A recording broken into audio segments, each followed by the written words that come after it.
Anyway, yeah, we're going to be listening to them in just a moment. But before we do, let's pray, okay? Dear God, I thank you for this time together here this morning that we can hear from our missionaries. God, I thank you for Keith and Brenda Price. I just pray your blessing upon them and us as we just converse back and forth. God, I just thank you for the ministry that they had there in Romania. Just continue to bless that ministry, we ask. And God, continue to encourage them and strengthen them. Help them to continue to be faithful day by day. God, help us to continue to be faithful day by day. And we just pray all this in Jesus' name. Amen. Still waiting there? Okay. It's interesting. Actually, yesterday, guess what? The internet was down here at the church, which that affects a lot of things. It affects our worship because we pull down songs from that. And also affects our Zoom call if we want to do a Zoom call. So believe it or not, I see him up there. Hi, Keith. Hi, Brenda. Hold on just a second. So believe it or not, there was a groundhog that chewed through a fiber out here in the northwest part of the county. And it's like, oh, God, what are we going to do? Guess what? God had it all taken care of. I think he maybe got rid of that groundhog too. I don't know. So how are you guys doing? We're doing great. Good. Good. Well, here's our church family, lovely church family.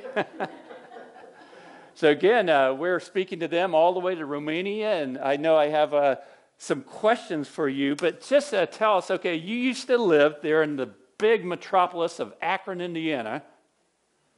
Actually, Athens. Athens. It was Athens? Okay, so you're closer to Athens. Were you? Oh, wow, yeah. Okay, so tell us how you went from Athens, Indiana, all the way to Romania. What was God up to? I'll start, and then Brenda, it's sort of a dual story here. But in 1993, we were going to Liberty Baptist Church there in town, and one of the school teachers had come to Romania and as a professor teaching a Bible college, and just for a few days. And when he came back, he asked if he could show us slides, if anybody knows the slides, of Romania. And so during that service, it wasn't a missionary presentation, it was just a presentation of this trip. And the Lord really spoke to our hearts about Romania, especially my wife's heart. And it really struck us, but recording in progress. We never thought we would be called to Romania. But on the way home, Brenda says, "Do you think God could be calling us to the mission field?" And I said, "No." "You can, but I'm staying here." So at that point in my life, I had no intention of going to the mission field. That was the last thing on the list. My priorities for the Lord. But 6 years later, in 1999, we were attending our mission conference at Grace Baptist Church in Plymouth, Indiana. And during that missions conference, the Lord spoke to my heart one evening about missions. And I went forward and I told the Lord, I'll go wherever you want me to go. I'll do whatever you want me to do. And I got up from the altar, scared to death. I didn't say anything to my wife. I didn't say anything to Brenda. We're the same.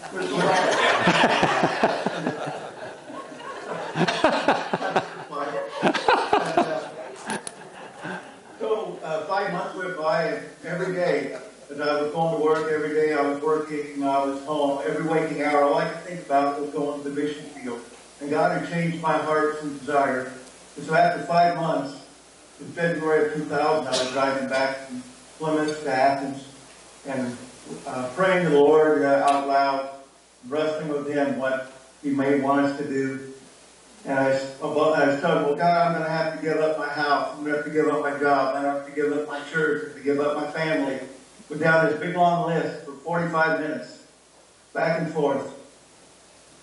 And I pulled in on a driveway there in Athens, and I got out of the car, and I was looking up at our big green house. And the overwhelming thought that God put on my mind and heart was, Keith, I don't want you to give it up. I want you to give it back. And he's referring to my house. And I knew then, truly, God had something. He wanted us to go to the mission field. So I went in to tell Brenda. And I said, well, Brenda will get us off the hook. And Brenda, the story goes on from Brenda here. At that same missions conference, the Lord again spoke to my heart about missions, and I had gone forward and told the Lord, I'm willing to go anywhere, I'm willing to do anything, but you're going to have to talk to Keith, because he said he's not going to the mission field. So I left the altar that night, and I didn't say anything to Keith, I didn't say anything to anyone else. I just prayed every day, and that burning desire never left my heart, especially for the Romanian people. And how many months? 5, 6 months went by? Yeah, something like that. Yeah. And then when Keith came home and he said, Brenda, just come sit down, we need to talk. I thought, oh, Walmart had just come to Rochester, and I thought, I'm in trouble. Walmart was the worst thing ever happened to our budget. I don't know about you guys. No, but when he sat down and said that he told me his side of the story, and said, I believe that God's called us to the mission field, I can honestly say it was some of the sweetest words I'd ever heard. We prayed, and then we cried, and we prayed together for the months after that, and we really got scared. But God just kept on affirming all along the way, and just opened the doors that needed to be open and closed the doors that needed to be closed, and here we are. Yeah, 2.5 years later, we were in Romania. But it's almost 3 years. Yeah. Yeah. And how long have you been in Romania now? How many years been serving? 20 and a half. Wow. That's awesome. Doesn't seem like that long ago. Walmart, the super Walmart hasn't got any bigger.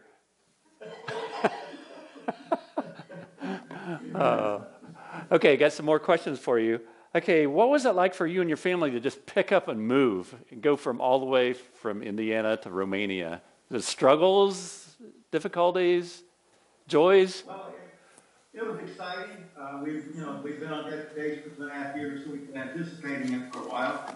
The kids were all teenagers or young teenagers to almost, Paul I think was 17 when we moved. Yeah. So, that was exciting. It was, we had a little bit of an idea what to expect. We've been on 2 different survey trips before that, so one like went over blind. But, and it had its challenges. Once we got to Romania, I think the more challenging part, because we spent all that time on deputation, go, then we get to Romania, and it's like it's putting on the brakes. I mean, we couldn't even go buy a loaf of bread. Back then, hardly anybody spoke English. So, you just... You had a limited amount of vocabulary. Yeah, limited. Vocabulary. But everything was... it was a struggle. Yeah, everything was a big so that was fun. Excited. Yeah, very excited. So favorite foods, most unfavorite foods of Romania? Oh. The worst is cow stomach soup. Oh. Yeah, that's nasty. Oh, I pass it over to Keith if we get served that. The Nationals are okay with that because they know me now. And our favorite? Tamale. Tamale. Cabbage roll, yes. No, what is that?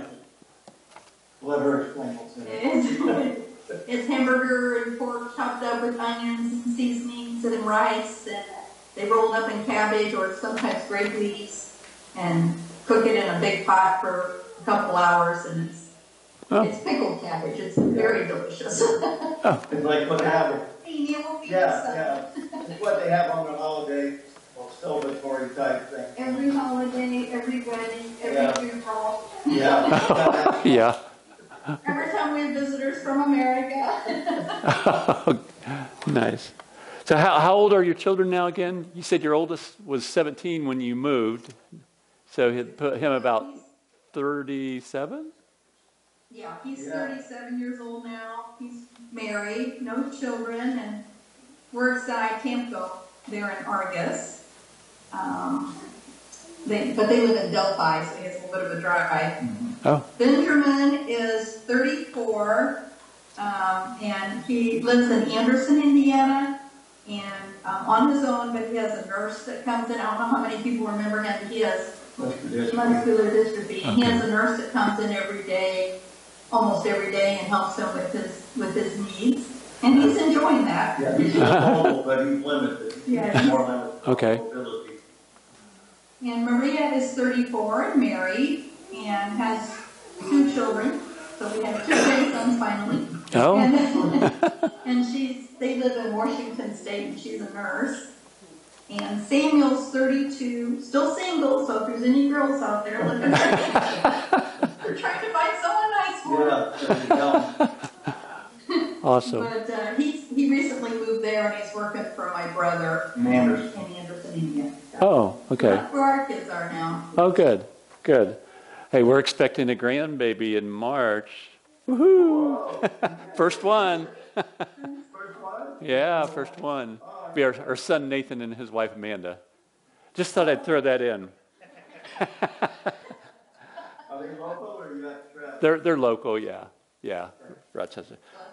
Some of the things God is doing through the ministry there. I know originally you went to work with orphans, and then God kind of transitioned that ministry a little bit, right? Go ahead and share about that. Yeah, we originally came to work with orphans, and when we got here, and we found out shortly after we got here that they were wanting to shut down all the orphanages and get rid of that stigma. And so the government wasn't really wanting any more children's homes, and that was back in 2005, 2006. And so then we seen a real need to help unwed mothers not to abandon their kids and not to be creating orphans. And so we started that ministry actually out of our home, and then as we moved out here to the village, and that's when we got started in Copaisar in 2006. We also started Grace Baptist Church, I think around 2008 or 2009 in our living room as well, because there was not a church out here in the village for us to attend or any of our moms who were helping. And then Tina's house grew, and we built a bigger building. And then the war hit in Ukraine, and then we ended up filling it with refugees for the last year and a half. And so that started to come to a close as well. So that's how that's all transpired. Yeah. You got to be flexible as missionaries, right? Yeah, that's so true. Oh, wow. So share with us what Romania is like spiritually, economically. What's going on over there now? Well, spiritually, it's over 80% Orthodoxy, and also Muslim. In our area, we have a lot of Muslims. But this country is a religious country. They still have respect for God. They still have respect for the Bible, for priests and pastors, which we appreciate. The Orthodoxy is actually, that's a big part of the government here. But as far as people's salvation, people's souls, they pretty much trust the traditions and the baptism in the Orthodox religion. So it's very challenging, and it takes a long time to reach somebody for the Lord because there's so many traditions that they have to go through, and also rituals. And a person gets saved, they're called a pokowit, which means a repenter, which is taken in a derogatory sense, not a positive way. And many times they would be ostracized with their family, or the priest will come and say, I will not bury or marry anyone in your family now. And so there is a little bit of persecution in that way. And then once they get baptized, then that's really when they denounce the Orthodox faith, and the persecution comes even more. Now, that's getting a little bit better. When we first came, it was much worse than it is now in that respect. But the country has improved, the infrastructure and everything. It doesn't look like anything what it was when we came 23 years ago for our first survey trip. You wouldn't recognize it. You go to the mall here, and we have malls that will put us to shame in the United States. We have restaurants that you have to go to Chicago to find that we have just in Costanza. And they're cheap, yeah. And, so that part of it, but people have also gotten used to the westernization. They've gotten used to money. They've gotten used to material things. And so that is their dependence on the Lord they don't really need. It's so it's They don't think they don't think anything. Yeah. Yeah. Yeah. Self-sufficient. Yeah. So So the country's pretty well off then, as far as. They have, ever since they got into the European Union, Okay. the European Union poured a lot of money into Romania. Yeah, we're Yeah. seeing Gotcha. a lot of money come in. Yeah. But it still goes to the higher ups. Well, jobs, the average minimum wage here is about $1,000 a month now, but half of that goes to tax. The government taxes 50% of your wages go directly to tax. There's no deductibles, no nothing. So minimum wage workers will make about $500 a month in their pocket. And so a lot of the Romanians now have immigrated to other countries in Europe to get jobs where they can make 4 to 5 times as much money, and then they send the money back. So Romania is still behind the 8 ball when it comes to jobs and opportunities happen. Yeah. Okay. Well, good. So let's go back to Tina's house. Things are coming back together where the focus is more on Tina's house again. Is that correct? Yes. Okay. All right. Tell us what a day is like for an unwed mother coming into Tina's house. Well, we just brought in right now we still have a Ukrainian family in Tina's house. There's parents and 8 kids, but they're going to be leaving soon. So 2 weeks ago, we brought in a Romanian mother with 2 of her children from a domestic abuse. So Tina's house has kind of expanded to not just mothers, little babies, but all mothers in crisis of different degrees. And she just came 2 weeks ago, and we have her in the back part of our house where there's a little apartment thing set up for her. A typical day. Well, Not typical, huh?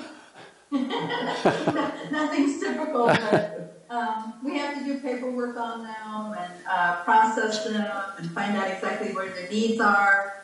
And then we offer counseling, biblical counseling, and also, oh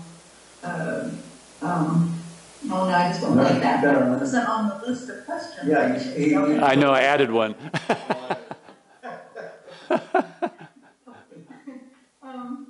well, the nurse can, Oh yeah, we have a nurse, and they go to her, and she does all the physical exams on them, and with the children, weighing them in, blood pressure, sugar levels, and find out if they have any pre-existing health conditions that they need to be treated or seen for, and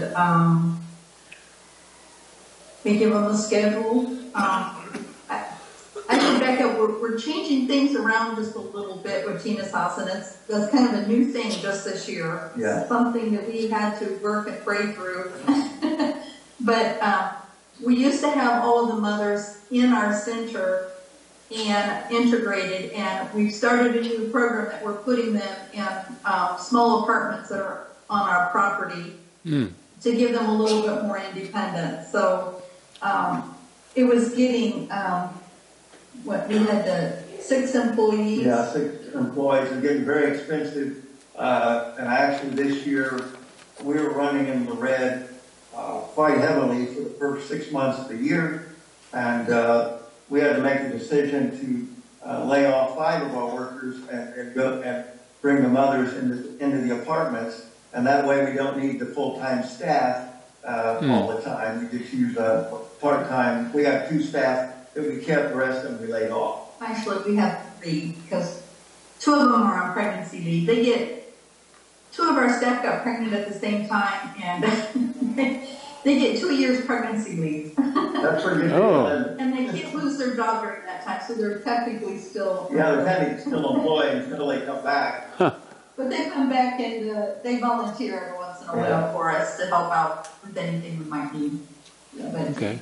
So we're transitioning the mothers into independent living in the apartments. And then the building we have, Tina's house, we're going to be transitioning into using it for camps, vacation Bible school retreats for pastors and missionaries, church conferences. And so we have a whole new ministry to open up in next year that we're really excited about. And we'll still be able to help 2 to 3 moms like we always did. One of our decisions, to help us make that decision, is the amount of mothers that we have been helping the demand has actually decreased, and especially since COVID, because during COVID we couldn't go into the hospitals and talk with moms about their abandoned babies or getting them to come. They locked us out, so all of our connections to these mothers were cut off during COVID, and we haven't been able to get back in since. So the amount of mothers has dropped, and so the demand there, we really couldn't justify having a center with 6 full-time employees when we'd have only one mom or no moms. And we have this other building that had a 2-bedroom apartment up above. We're converting the one-room downstairs into an efficiency apartment, which will work perfect and give these moms some independence. And so that's where we're headed. And we're really excited about God's changed things, moving things in a different direction, throw the same direction in a different format. Oh, yeah. So I did have a question on there about what God is teaching you during this time of your life. I'm thinking one thing is probably flexibility, huh? Amen. Good word for it. Yeah. And the older we get, the harder it is to be flexible sometimes. And my husband especially is, when he gets a hold of something, he doesn't let go, which I'm like, well, I say. But I'm an old farmer. I don't give up. But last year I started seeing a need to change the ministry a little bit, and I was getting very discouraged trying to deal with the government.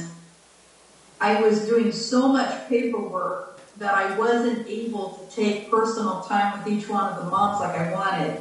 And then I was relying on the different staff to do some of that, and I wasn't always pleased with everything that was coming together. And I really missed that part of working one-on-one with the moms. And so for about a year, I've been complaining to my husband about, we need to change something, but he's like, no, this is what we're doing. Finally, I got hold of him. And it's a positive change. It's taking a little bit of doing, but we're excited about it. Yeah. Oh, good. What do you see God doing in the next 5 years? Probably good question, right? All of these questions were really Yeah, really good. I appreciate the heads up too. Yeah. Oh, it made us think. Yeah, it is very, very good poking. Well, that's a good question because this is something I've been thinking about for the last couple of years. I just turned 66, and I'm thinking, Lord, how much longer am I going to be able to continue? Health-wise, both our health is still good, but we don't know. And God has let us work 20 years here and really blessed ministry, blessed our facilities. And we have 4.5 acres. We have 10,000 square foot of building space. And all this is done with the Lord give it to us. So we want to see this transition going forward and be able to be used in the future. Mm-hmm. And so I'm thinking, we're just going to, most missionaries, the work dies and the missionary leaves the field. And that's 90% of the time. And my heart's desire and Brenda's heart, we want to see this continue. So we're working towards that. We developed it's called Team Romania, and I've got 4 different men on this team with our board, and to bring this vision forward and to help us in the finances, help us in the planning. And so we're really excited about it. One of the things that we're looking forward to doing is we want to bring in a Romanian national pastor to help lead the church, and Brent and I'll go back into the assistant role. Brent will be here for support and accountability, and let him take this ministry to the next level. We'd love to have missionaries from America come and join the team. So that's our 5-year plan. So in 5 years, we want to see this transition into new blood. And Brent and I can step back. We can help step back. We can be here for support role. We'll be working, and then maybe we can come back to the States, spend a little more time with our kids, with our grandkids, and work back and forth. Just sort of, we don't know 100%, but that's sort of what we think. We just take one day. Yeah, we take one day. Yeah, exactly. Yeah. Got to be flexible. So if God would grant you 3 prayer requests, answers to them, what would they be? what would you want him to do at ASAP? God, please do this. Well, the first one was two of our kids are out of church and love to see them get back to church.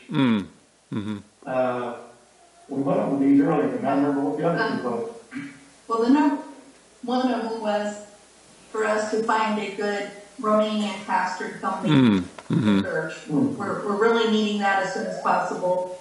And we have a Ukrainian family that we're having to evict from our building, and for various reasons. And we hated to do it, but we really need for them to leave by Thursday of this week. So that would be a prayer that we've got some connections, and there's a possibility of another place for them to go. So we're waiting to hear back, but pray that does come through, and Okay. we can give them the help that they need that we can't give them.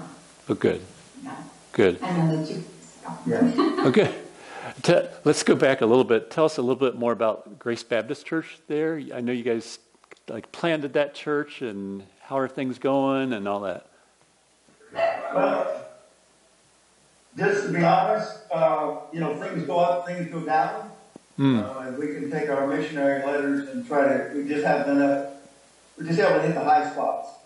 But when we laid off our workers, a couple of the families that were working for us were coming to the church, and they left after we laid them off. So now we're down to 1 to 2 families.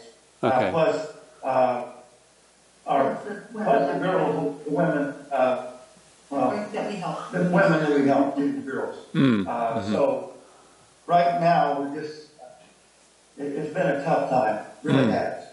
And so appreciate your prayers there. We even considered, maybe we should visit around Costanza if we find a good church that we could link up with, and our Romanian families here could integrate with, but we looked around and we went to some of them, but none of them worked out. Okay. So a lot of it is because some of the women that we care for, we bring to church, and they haven't been churched. No. And they weren't readily received, and that breaks our heart, but we can't. Yeah, it just wasn't working out that way.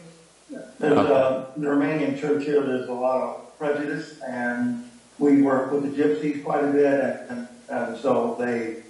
Some of our mothers have been prostitutes. And a lot of hard lives, and so we're not well accepted. So we found that out for sure. So, and that's, God's leading. We're now continuing with the church, as small as it is. We're still continuing, and then we're actually next week we're planning a trip over to a Bible college on the other side of Romania. It's about a 12-hour train ride to one of their conferences, and we want to talk to some of the students and talk to Bible students and meet some of the families, the Romanian pastors who are coming and things, and just get the word out that we're really praying for a younger Romanian pastor and his family to come help us. Oh, good. Okay, I have a final question for you, and I may just open it up to our church family if they had any questions. But I don't know if you're in tune with what's going on in America and in the United States and the culture and things that are the morals that are disintegrating, the families that are disintegrating. You got, things like the transgender and the gay movements that are really catching on big time. Anything of a way of encouragement or challenge you could share with us Christians back in Indiana? In that realm, as far as the moral side of it, or anything. We talked about this earlier. Yeah. Keep your eyes on God, not on man, because men disappoint all the time. And we have to keep our eyes on God. Even here, we have to keep our eyes on God of everything that we come across, because it can be discouraging. Yeah, the moral decline is worldwide. It's worse than America. It's worse. America is leading the decline.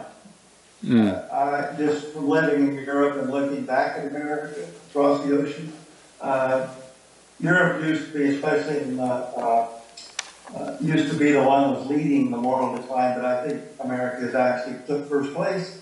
And so we just have to pray. We have to be steadfast in our faith, be ready, and there's going to be the persecution coming. So it's going to strengthen our faith. And, it used to be the fear here was communism. But, I think worldwide, the moral decline is even more so. But, we're going to see God work through that and bring people to the Lord, just like this nasty Ukraine war has brought opportunities to minister and witness and get the gospel out to thousands of people, Ukrainian people that would have never heard the gospel before. And so God has a way of using all these things for His glory and to get His word out there. Good. It was really good. Thank you so much. I just got an indication that we're about out of time on our Zoom call. We only have like the 30 minutes. Is that what you're saying, Kevin? Oh, we got 8 minutes left. 8 minutes on the Zoom call. See, he did his magic. Kevin did the magic back there at the sound system and extended the time for us. Okay. I'm going to ask our church family if they have any questions for you, okay? Any questions at all? I can relay that to them. Any questions you have at all?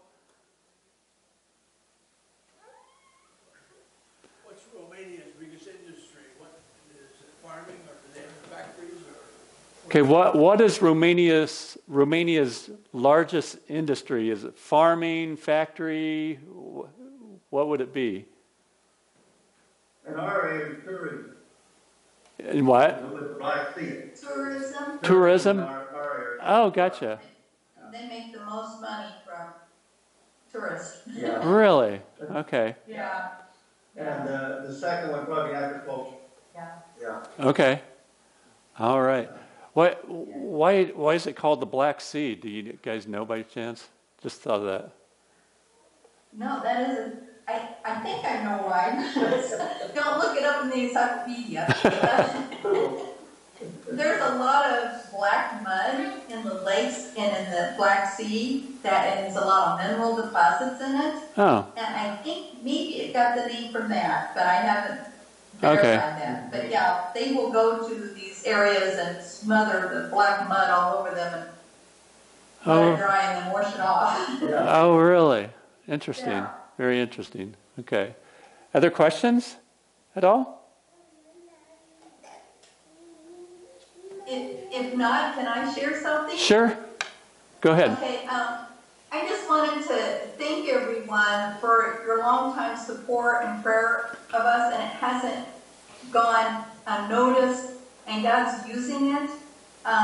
Just the other day we met up. I used to have a teen girls Bible study in our village for quite a few years, and two of those girls are now missionaries. Oh, awesome. One of them is serving in Iceland, and the other one in Iraq. Wow. And she just came back to Romania for a furlough, and we got to meet up with her again. And of course, it reminded us, what God's doing behind the scenes that we don't always see. Oh, yeah. And what you guys don't get to see, but you have a part in that. Yeah. Awesome. And so they're reaching even other countries, not just their own people. That is awesome. Thank you. Well, it's so good talking with you guys. Thank you for sharing, and good to see you. You guys look the same that you did 20 years ago. What do you That's think? different. Like the same as 1 year ago. I do too, right? Okay. Okay, good to talk with you guys. We'll continue to keep you in prayer, and thank you for the encouragement this morning. Well, thank you so much for having us. We'll see you in person next time we come back. Yeah, Sure. that'll be awesome. Okay, we'll see you later. Bye-bye. Have a good service. Thank you. Thank you. Recording stopped. Well, that was awesome. I get to talk to someone over in Romania. By the way, it's like there's 7 hours difference. So what is it, 6:30, 7 their time? 6:30 going on 7. So that's in the evening, so late afternoon. So anyway, we're going to close out with a song here this morning. So, Stephen, you want to go ahead and